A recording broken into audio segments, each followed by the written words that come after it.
Hello, I'm Dr. Rafel. Welcome to Eastside Wellness Active Care Series. The next exercise we're going to do is an exercise called the Clamshell.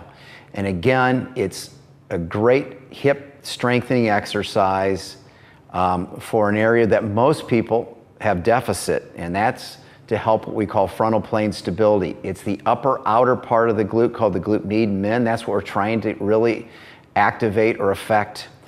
I did this exercise, or taught this exercise wrong for many years because that's how it was taught to me, but we've learned a lot. One thing is when you're doing this exercise, the knee bend is critical. For years we taught it with the knees bent at about 45 degrees. That's wrong. We only want about 15 or so degrees of knee bend, okay?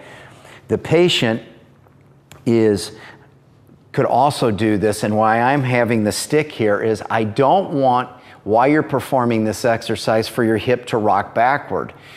If it does, you're now gonna really affect low back, and I don't want that. I want this to be purely a hip exercise. So you could easily do this with your back right up against the wall. I'm gonna use the stick to kind of restrict.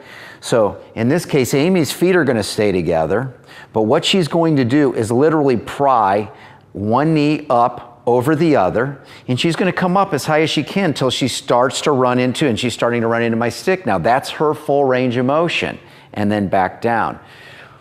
Another incredibly important thing about this exercise is the tempo. It's important that you take twice as long to go down as you do to come up. So in this case, it's about 2 seconds down, hold for a second, and I want about 4 seconds to return back to the neutral position, okay? And as you can see in Amy's case, we're using a green band for resistance to make that upper outer glute work a little bit harder.